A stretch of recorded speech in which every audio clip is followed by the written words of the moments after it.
கனடாவில் இடைத்தேர்தல் 3 இடைத்தேர்தல் நடைபெற்றுக் கொண்டிருக்கிறது.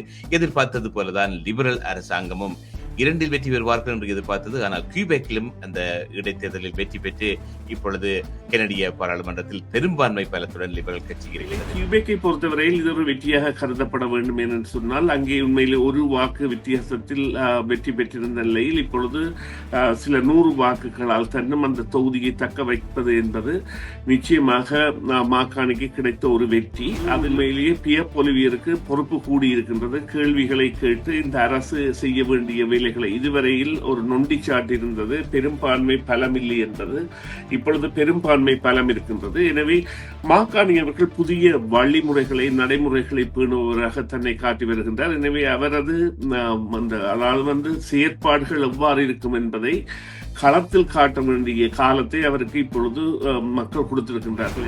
மாக்காணியும் கூட ஒரு பெரிய பணக்காரர். அவர் இப்பொழுது நாங்கள் ஏதோ இந்த மக்களின் தொண்டனாக வந்தவர் அல்ல. அவர் தன்னை நிரூபித்து 2 வங்கிகளின் கவர்னராக இருந்தவர். அதை விட ஒரு பெரிய முதலீட்டு நிறுவனத்தின் ஒரு செயற்பாட்டு நாயகமாக இருந்தவர். எனவே அவரை பொறுத்தவரையில் இப்பொழுது ஒரு ஓய்வு காலத்திற்கான ஒரு அரசியலாகத்தான் அதனை இவர் செய்து வருகின்றார். அதில் அவர் திறம்பட செய்கின்றார். கனடாவிற்கான வழிகாட்டி இருக்கின்றார். மற்ற நாடுகள் அவர்களை பின்பற்றுகின்றன. இது அமெரிக்கா சீனாவை இலக்கு வைத்த ஒரு நடவடிக்கையாக கூட பணம் தான் இதற்கு காரணம். பணம் பண்ணுகின்ற ஆசை, அதன் மிதமான ஒரு ஆசைதான் டொனால்ட் ட்ரம்பையும் அவருடைய அடிவரீடுகளையும் இவ்வாறு தழுகின்றது. அமெரிக்கா கூட டெஹ்ரான், அதாவது ஈரான் பேச்சுவார்த்தைக்கு தயாராக இருக்கின்றது அல்லது தங்களை நாடி இருக்கின்றார்கள் என்று கூறுகின்றது. என்னதான் கட்டுப்பாடு இருந்தாலும் 3-4 கப்பல்கள் கடந்திருக்கின்றன. பொறுத்திருந்து பார்ப்போம். அதுதான் நிச்சயமாக இவர் நவம்பர் மாதத்தில் சந்திக்க போகின்ற தேர்தலுக்கு பெரிய ஒரு தோல்வியை அவர் அடைவதற்கான சகல சாத்தியங்களையும் அவரே ஏற்படுத்தி வருகின்றார்.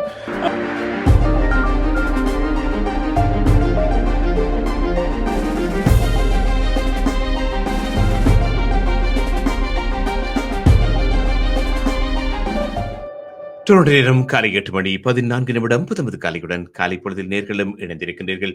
இப்போ காலை பொழுதில் செய்தியின் பின்னணியில் நிகழ்ச்சிக்காக சுரேஷ் தர்மாவை இணைத்துக் கொள்ளப் போகின்றோம். வணக்கம் சுரேஷ். வணக்கம் தர்மா. வணக்கம் நேர்களே. மீண்டும் ஒரு காலை பொழுதில் உங்களை சந்திப்பதில் மிக்க மகிழ்ச்சி. பல விடயங்களை பற்றி பேசப் போகின்றோம். உலகத்திலும் கனடாவிலும் பல விடயங்கள் நடந்திருக்கின்றன. முதலில் கனடாவில் இடைத்தேர்தல் 3 இடைத்தேர்தல் நடைபெற்றுக் கொண்டு இருக்கிறது. எதிர்பார்த்தது போலதான் லிபரல் அரசாங்கமும் 2இல் வெற்றி பெறுவார்கள் என்று எதிர்பார்த்தது. ஆனால் கியூபெக்கிலும் அந்த இடைத்தேர்தலில் வெற்றி பெற்று இப்பொழுது கனடிய பாராளுமன்றத்தில் பெரும்பான்மை பலத்துடன் லிபரல் கட்சி இருக்கின்றது. இந்த 3 தொகுதிகளிலும் லிபரல் கட்சி வெற்றி பெற்றது. குறிப்பாக முதலில் டொரண்டோவில் நடந்த 2 இடைத்தேர்தல்களிலும் அந்த வாக்காளர்கள் எதிர்பார்த்ததை விட கணிசமான அளவு வாக்குகளை பெற்றிருக்கின்றார்கள். இது லிபரல் கட்சிக்கு கடந்த தேர்தலை விட இப்பொழுது ஆதரவு கூடியிருக்கிறது என்பதை வெளிப்படையாக காட்டுகின்ற நடவடிக்கையாகவே இருக்கின்றது. இதை வைத்து பார்க்கின்ற பொழுது இந்த மாகாணியின் அரசாங்கத்துக்கு இப்பொழுது முழு அங்கீகாரம் கிடைத்திருக்கிறது. இந்த இடைத்தேர்தலின் பின் இந்த பெரும்பான்மை அரசாங்கத்தை நடத்தி பாராளுமன்றத்தில் சில முடிவுகள் எடுக்கின்ற பொழுது அவருடைய முடிவுகள் எப்படி இருக்கும், ஜனநாயக அவரை நம்பி வாக்களித்த மக்களுக்கு அவருடைய ஜனநாயக பாதை எப்படி இருக்கும், பொருளாதார தீர்வுகளுக்கு எப்படியான விடைகளை தரப்போகிறார் என்ற பல பதில்கள் மக்களிடம் இருக்கின்றது. இதை பற்றி உங்களுடைய கருத்து என்ன? இல்லை, நிச்சயமாக நீங்கள் குறிப்பிட்டது போல இந்த டொரண்டோ நகரத்தை சார்ந்த 2 தொகுதிகளும் ஏற்கனவே லிபரல் சார்ந்ததாக இருந்ததாலும் அல்லது லிபரல் கட்சியை சார்ந்தவர்களை வெற்றி பெற்று குறுகிய காலத்தில் தங்களது பதவிகளை ராஜினாமா செய்ததாலும், குறிப்பாக கிறிஸ்டியா ஃப்ரீன்லேண்ட் உக்ரைனுக்கு சென்றதாலும் அல்லது பில் பிளேயர் ஐக்கிய ராஜ்யத்திற்கு தூதுவராக சென்றதாலும் அங்கே தேர்தல்கள் இடம்பெற்றாலும் அதாவது லிபரல் கட்சியின் பிடியின் கீழ் இருந்த தொகுதிகள். எனவே இது ஒரு லிபரல் கட்சியின் தவறால் இடம்பெற்ற தேர்தல் என்று குறிப்பிடலாம். என்று சொன்னால் இந்த 2 தொகுதிகளிலும் அவர்கள் ஏற்கனவே தாங்கள் இவ்வாறாக தங்களது வாழ்க்கையில் முடிவுகளை எடுப்பதாக இருந்திருந்தால் கடந்த பொது தேர்தலில் அவர்கள் போட்டியிருக்க வேண்டிய தேவையில்லை. ஆனால் போட்டியிட்டு இருந்தார்கள். அந்த தங்களுடைய பதவியை ஒரு வருடத்திற்குள்ளேயே ராஜினாமா செய்தபடியால் இடம்பெற்றிருந்த தேர்தலாக இருந்த பொழுதிலும் அங்கே இருந்த வாக்காளர்கள் மத்தியிலான எழுச்சி அல்லது தேர்தல் பிரச்சாரங்களின் முடிவு என்பன நிச்சயமாக லிபரல் கட்சிக்கு மேலும் அதிக வாக்குகளை அந்த தொகுதிகளில் கொடுத்திருக்கின்றது. அவை இரண்டுமே லிபரல்களின் கோட்டைகள் என்பதில் எந்தவித ஐயமும் இல்லை. அதுதான் உண்மை. உண்மையிலே கியூபெக்கை பொறுத்தவரையில் இது ஒரு வெற்றியாக கருதப்பட வேண்டும் என்று சொன்னால், அங்கே உண்மையிலே ஒரு வாக்கு வித்தியாசத்தில் வெற்றி பெற்றிருந்த நிலையில் இப்பொழுது சில 100 வாக்குகளால் தன்னும் அந்த தொகுதியை தக்க வைப்பது என்பது நிச்சயமாக மாகாணிக்கு கிடைத்த ஒரு வெற்றி. அதிலும் குறிப்பாக அவர்கள் கடந்த வார இறுதியில் அங்கே சென்று முகாமிட்டிருந்தபடியால், தங்களது அதாவது பொது மாநாட்டிற்காக இருந்தபடியால் பல தலைவர்களின் பிரசன்னமும் ஒன்றிலை நோக்கி இருந்த காரணத்தால் அது கூட இந்த வெற்றிக்கு காரணம் இருக்கலாம். மறுபக்கமாக இப்பொழுது உண்மையிலேயே பியர் பொலிவியருக்கு பொறுப்பு கூடியிருக்கின்றது. கேள்விகளை கேட்டு இந்த அரசு செய்ய வேண்டிய வேலைகளை இதுவரையில் ஒரு நொண்டிச்சாட்டு இருந்தது. பெரும்பான்மை பலம் இல்லை என்பது இப்பொழுது பெரும்பான்மை பலம் இருக்கின்றது. எனவே மாகாணி அவர்கள் புதிய வழிமுறைகளை நடைமுறைகளை பேணுபவராக தன்னை காட்டி வருகின்றார். எனவே அவரது அதாவது செயற்பாடுகள் எவ்வாறு இருக்கும் என்பதை களத்தில் காட்ட வேண்டிய காலத்தை அவருக்கு இப்பொழுது மக்கள் கொடுத்திருக்கின்றார்கள். எனவே அவர் செய்ய வேண்டிய வேலைகள் இருக்கின்றன பல கோணங்களில். குறிப்பாக இந்த மக்களின் பொருளாதார பிரச்சனை, குறிப்பாக இந்த ஃபுட் பேங்க் எனப்படுகின்ற இந்த உணவு வங்கி என்றுமே இல்லாத அளவு மக்களை பதிவு செய்ததாக கனடாவில் இருக்கின்றது. பலரும் அவ்வாறான நிலைக்கு தள்ளப்பட்டிருக்கின்றார்கள். அதைவிட எரிபொருளின் விலை என்பது நினைக்க முடியாத அளவிற்கு எகிறிக்கொண்டு செல்கின்றது போன்ற பல இத்தியாதிகளும் இருக்கின்ற நேரத்தில் இந்த சில பரிமாணங்களில் எவ்வாறான முடிவுகளை எடுக்கலாம் என்பதை, அதாவது இவர் அந்த out of the box thinker என்கின்ற அளவில், அதாவது ஒரு குறிப்பிட்ட வரையறைக்குள் அல்லது பாரம்பரியத்திற்குள் சிந்திக்காத ஒரு மனிதராக இருப்பதால் பல விடயங்கள் கருத்தில் எடுக்கலாம். குறிப்பாக இந்த கனடாவின் வங்கிகள் நிச்சயமாக 7 பில்லியனுக்கு மேல் இந்த கடந்த வருடத்தில் தங்களது லாபமாக காட்டியிருக்கின்றன. 5 பிரதான வங்கிகள். இந்த வங்கிகளில் கட்டுப்பாடு கொண்டு வருவது, குறிப்பாக ஏஐ தொழில்நுட்பமே வங்கிகளுக்கு உதவி செய்யக்கூடிய அளவில் பெரிய அளவில் இருக்கின்றது. ஒருவருக்கு கடன் அட்டையில் உண்மையிலேயே அவர் தொடர்ந்து கட்ட வேண்டிய சிறு தொகையைத்தான் கட்டி கொண்டிருக்கின்றார் என்றால் அவர்களுக்கு அதனை ஒரு லோனாக மாற்றி, அதாவது 5 வருடங்களுக்குள் அதனை கட்டக்கூடியதாக செய்கின்ற பொழுது அந்த தனிநபர்கள் உண்மையிலேயே பெரிய விடுதலை பெறுவார்கள் கடன் அடிப்படையில் இருந்து. அவ்வாறானவற்றை எல்லாம் வங்கிகள் செய்வதில்லை. வங்கிகள் கண்மூடித்தனமாக வட்டி அறவிடுவதால் தான் இவ்வாறான நடவடிக்கைகள் இடம்பெறுகின்றன. எனவே வங்கிகள் மக்களின் நண்பர்கள் என்றால் அவர்கள் ஆலோசனைகள் தகுந்த நேரத்தில் வழங்க வேண்டும். அவ்வாறு செய்யாமல் அவர்களுடைய இந்த செயற்பாடுகள் என்பன அதாவது ஒரு தான் தோன்றித்தனமாக அல்லது மக்கள் நலமற்ற முறையில் சென்று கொண்டிருப்பதைத்தான் இவ்வாறான பெரிய வருவாய்களை வங்கிகள் ஈட்டுவது என்பது காட்டி நிற்கின்றது. இவ்வாறான விடயங்களில் மற்றது இந்த வீட்டு அடமான கடன்கள் போன்றவற்றில் ஒரு கட்டுப்பாட்டை கொண்டு வருவது அல்லது மத்திய வங்கியின் வட்டி வீதத்துடன் ஒத்த அதாவது போஸ்டட் ரேட் எனப்படுகின்ற ஒரு வீதத்தில் தான் இந்த வங்கிகள் தங்களுடைய நிலைகளை வைத்திருந்தாலும் அவர்கள் தங்களுக்கு பணம் தேவைப்படுகின்ற பொழுது மத்திய வங்கி தாராளமாக கொடுக்கின்றது. இந்த மோட்கேஜ் விவகாரங்களில் சிக்கல்கள் வரும் பொழுது அப்பொழுது மத்திய வங்கியிடம் ஒரு கட்டுப்பாடு கூட இருக்கின்றது. எனவே சில புரட்சிகர நடைமுறைகளை தற்காலிகமாக தன்னம் செய்வாராக இருந்தால் மக்களுக்கு விடுதலை கிடைக்கும். மாக்காணியும் கூட ஒரு பெரிய பணக்காரர். அவர் இப்பொழுது நாங்கள் ஏதோ இந்த மக்களின் தொண்டனாக வந்தவர் அல்ல. அவர் தன்னை நிரூபித்து 2 வங்கிகளின் கவர்னராக இருந்தவர். அதை விட ஒரு பெரிய முதலீட்டு நிறுவனத்தின் ஒரு செயற்பாட்டு நாயகமாக இருந்தவர். எனவே அவரை பொறுத்தவரையில் இப்பொழுது ஒரு ஓய்வு காலத்திற்கான ஒரு அரசியலாகத்தான் அதனை இவர் செய்து வருகின்றார். அதில் அவர் திறம்பட செய்கின்றார். கனடாவிற்கான வழிகாட்டியாக இருக்கின்றார். மற்ற நாடுகள் அவரை பின்பற்றுகின்றன.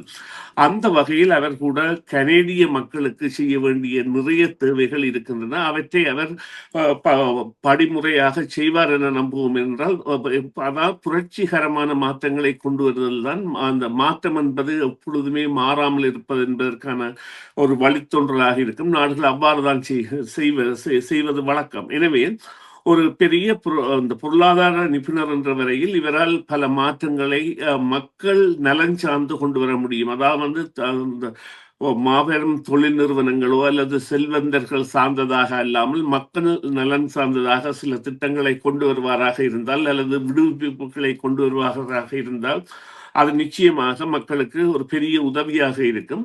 அதனை மக்கள் எதிர்பார்த்திருக்கின்றார்கள். அல்லது உண்மையிலேயே இது பியப்புலி வீரர்களுக்கான ஒரு காலமாக இருக்கும், இவர்கள் செய்யாமல் காலத்தை கழிக்கின்றார்கள் என்று. எனவே இப்பொழுது பெரிய வெற்றிகளை சாதித்துள்ள அல்லது பெரிய முதலீடுகளை கொண்டுள்ள மாக்காணி அவர்கள் இப்பொழுது மக்கள் நலன் சார்ந்த திட்டங்களில் அவதானமாக மிகவும் உடன் பலன் தரக்கூடிய திட்டங்களை கொண்டு வருகிறது. இப்பொழுது ஒரு புதிய வீடு அல்லது ஏற்கனவே வீடு கொள்வனவுகளில் வரி விலக்குகளை எல்லாம் அளித்தாலும் அதற்குரிய நடைமுறைகள் என்பன மிகவும் கடினமானவையாக, ஒருவரால் ஒரு மோட்கேஜை பெறுவதோ அல்லது அதற்குரிய நிலைமைகள் என்பதோ தற்பொழுது முன்னர் இருந்த நிலையில் இல்லை.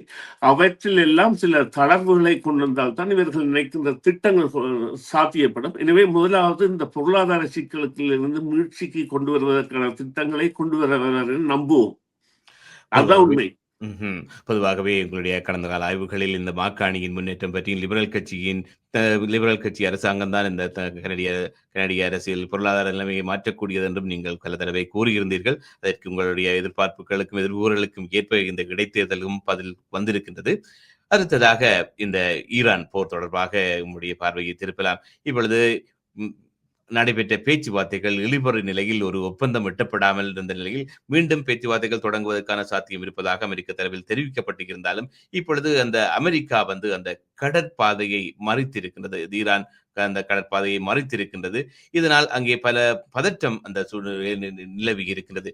தொடர்ந்தும் இப்படியான ஒரு புறத்தில் போர் நிறுத்தம், ஒரு பக்கம் பேச்சுவார்த்தை, மற்ற பக்கம் அந்த போர் போர் பேச்சுவார்த்தைக்கும் போர் நிறுத்தத்துக்கும் சாதகமான சூழ்நிலையை உருவாக்காமல் அமெரிக்கா தொடர்ந்தும் இந்த போரை நீடிப்பதற்காகவோ அல்லது இந்த போரின் திசையை மாற்றுவதற்கான முயற்சிகளில் ஈடுபட்டு கொண்டு இருக்கின்றது.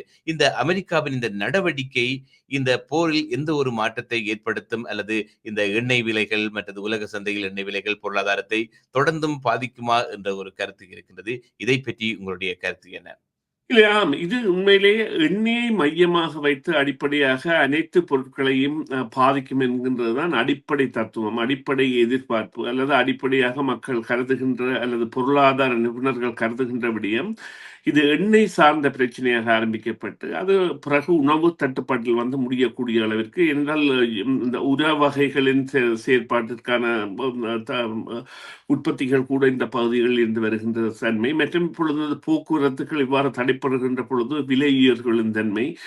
இப்பொழுது அந்த எரிபொருள் உதாரணத்தை எடுத்தால் சில நாடுகள் ஏற்கனவே தங்களுடைய நடைமுறைகளில் மாற்றங்களை ஏற்படுத்தியுள்ளன. குறிப்பாக இந்த இப்பொழுது இந்த ஒர்க் ஃப்ரம் ஹோம் அல்லது அந்த வேலை நாட்களை குறைத்தல் அல்லது வாகனங்களை அந்த கார் பூல் போன்ற, அதாவது வாகனங்களை 4 பேர் 4 வாகனங்களில் செல்வதை விட்டு 4 பேர் ஒரு வாகனத்தில் செல்வது போன்ற திட்டங்களை எல்லாம் அறிமுகப்படுத்தி செயற்படுத்தி வருகின்றன. ஏனென்றால் ஒரு தற்காலிகமான ஒரு சேமிப்பை மேற்கொள்வதற்காக. இருந்த பொழுதிலும் இந்த நடவடிக்கைகளில் முக்கியமாக பாகிஸ்தானை தவிர பொழுது நாங்கள் சீனாவை எடுத்தோம் என்றால் அமெரிக்கா சீனாவை தவிர்த்திருந்தால் அல்லது தவிர்க்க வேண்டும் என்று கூறி சீனா ஆயுதங்கள் வழங்குவதற்கு தயாராகி வருகின்றது என்று கூறியிருந்தாலும் சீனா அதனை கண்டித்து தற்பொழுது ஒரு 4 அம்ச திட்டம் ஒன்றை வழங்கி இருக்கின்றது. இதன்படி நடக்க வேண்டும் என்றால் சீனா சில வேளைகளில் இவ்வாறான திட்டங்கள் இடம்பெறாவிட்டால் ஒரு சார்பு நிலையை எடுக்க வேண்டிய நாடாக தள்ளப்படும் என்றால்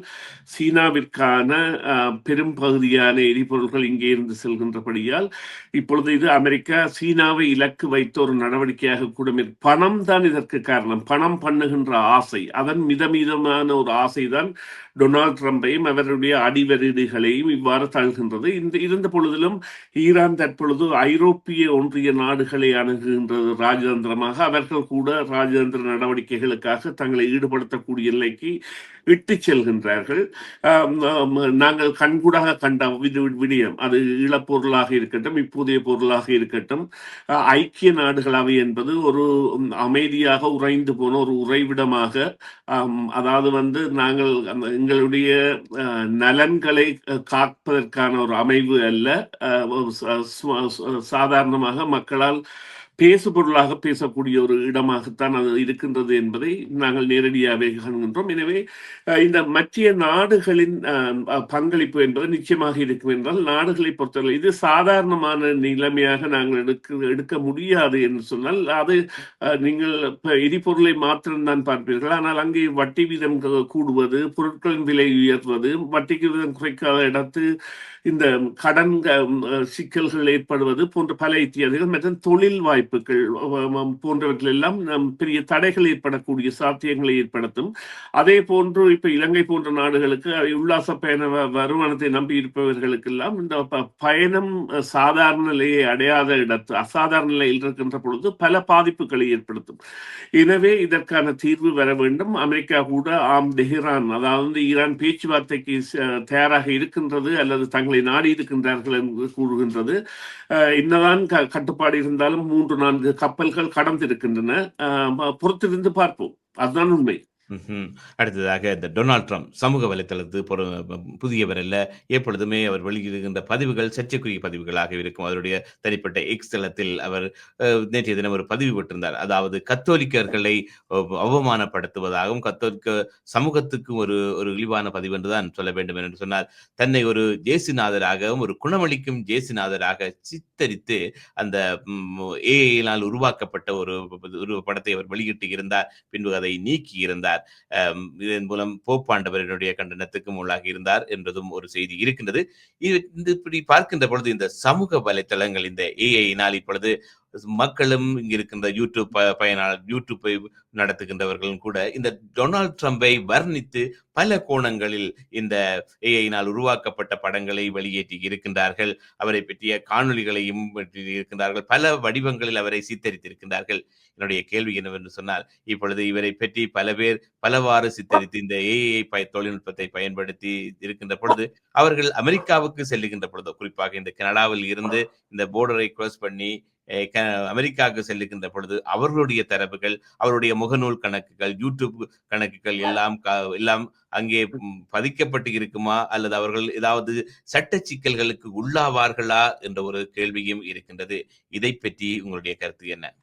இல்லை, உண்மையாகவே நிச்சயமாக இவ்வாறான செயற்பாடுகள் என்பன கண்காணிக்கப்படுவதாக இருந்தாலும் அமெரிக்காவிலேயே பல நூற்றுக்கணக்கானவர்கள் என்பதை விட பல மில்லியன் மக்கள் இவ்வாறான எதிர்ப்பதிவுகளை மேற்கொள்கின்ற நிலையில் அவர்களால் தொடர் கண்காணிப்புகளை மேற்கொள்ளப்படாத இடத்தும் ஏதாவது காழ்ப்புணர்வு அல்லது வன் நோக்கம் கொண்ட அல்லது பாதக நோக்கம் கொண்ட பதிவுகள் என்பன கண்காணிக்கப்படுவதாகவும் அல்லது பயமுறுத்தல் விடுக்கப்படுகின்ற ரீதியிலான பதிவுகள் என்பன கண்காணிக்கப்படுவதாகவும் இருக்கும். டொனால்ட் ட்ரம்பை பொறுத்தவரையில் அவருக்கான ஒரு கட்டுப்பாடு தேவை என்கின்ற நிலையில் அவர் கடந்து விட்டார் என்பதை காட்டுகின்றது. இதே போலதான் பராக் ஒபாமா அவர்களுடைய பதிவை, அவர் ஒரு மனித குரங்கு மாதிரி அவரையும் அவரது மனைவியையும் போட்ட பதிவை 12 மணித்தியாலங்கள் தனது தளத்தில் வைத்திருந்த பிறகு அகற்றி தனது ஊழியரால் செய்யப்பட்டது போன்ற நிலையை காட்டியிருந்தார். நிச்சயமாக இவர் நவம்பர் மாதத்தில் சந்திக்க போகின்ற தேர்தலுக்கு பெரிய ஒரு தோல்வியை அவர் அடைவதற்கான சகல சாத்தியங்களையும் அவரே ஏற்படுத்தி வருகின்றார். ஆனால் அமெரிக்காவை பொறுத்தவரையில் பல கட்டுப்பாடுகளை கொண்ட ஒரு பெரிய நாடு. அங்கே மக்கள் புரட்சி என்பது சாதாரணமாக துப்பாக்கிகளால் அடக்கப்படுகின்ற ஒரு நாடாக இருக்கின்ற நாடு. எனவே அங்கே இவ்வாறான பதிவுகள் போன்றவை எல்லாம் எவ்வாறான பாதிப்பை ஏற்படுத்தும் என்றால், நிச்சயமாக சாதாரணமாக நீங்கள் ஒரு எல்லையை கடக்கின்ற பொழுது உங்களது கை தொலைபேசியையோ அல்லது மடிக்கணனியையோ அவர்கள் பரிசீலிக்கின்ற உரிமை அவர்களுக்கு தாராளமாக இருக்கின்றது. அவ்வாறு பரிசீலிக்கும் பொழுது அல்லது உங்களது முகப்பதிவு கணக்குகளில் இந்த வன்மையான பதிவுகள் பதிவு செய்யப்பட்டிருந்தால் சில வேளைகளில் நடவடிக்கைகள் எடுக்கப்படலாம். ஆனால் அதற்குரிய சாத்தியம் என்பது எவ்வளவு என்பது தெரியாத இடத்தும் கனேடியர்கள் கூட பாதிக்கப்பட்டிருக்கின்றார்கள் என்பது உண்மை. கனடாவில் பிறந்தவர்கள் கூட பாதிக்கப்பட்டிருக்கின்றார்கள். எனவே இது ஒரு அவதானமாக செய்ய வேண்டிய விடயம். ஆனால் அதற்காக கருத்து சுதந்திரத்தில் எந்தவித தடையும் இல்லை. ஆனால் அதன் தன்மையில் தான் இது தங்கி இருக்கின்றது. கருத்துக்களை தாராளமாக எதிர்கருத்துக்களை நாங்கள் கூறலாம், துணிந்து கூறலாம். நன்றி சுரேஷ் சர்மா, இந்த வேளையில் இணைந்து கொண்டு உங்களுடைய கருத்துக்களை பகிர்ந்து கொண்டதுக்கு. புரிதொரு பொழுதில் பல விடயங்கள் பற்றி பேசிக்கொள்ளப் போகின்றோம். ஒரு பொழுதில் சந்திக்கலாம். நன்றி தர்மா, நன்றி நேயர்களே. மீண்டும் ஒரு பொழுதில் சந்திப்போம். சிஎம்ஆர் யூடியூப் சேனலில் இணைந்திருக்கும் நேர்கள் அனைவருக்கும் எமது நன்றி. காமெண்ட்ஸ் பகுதியில் உங்கள் கருத்துக்களை தெரிவிக்க தவறாதீர்கள். முக்கிய செய்திகள், காணொளி தொகுப்புகள், நேர்காணல் என பலதரப்பட்ட அம்சங்களையும் உங்களுக்காக தருகின்றது சிஎம்ஆர் யூடியூப் சேனல். சிஎம்ஆர் என்று சர்ச் செய்து எமது யூடியூப் சேனலை சப்ஸ்கிரைப் பண்ணுங்கள். உங்கள் உற்றார் உறவினர் நண்பர்களோடும் இந்த காணொளி தொகுப்புகளை பகிர்ந்து கொள்ளுங்கள். அருகில் இருக்கின்ற முக்கிய காணொளி தொகுப்புகளையும் தவறவிடாமல் பாருங்கள்.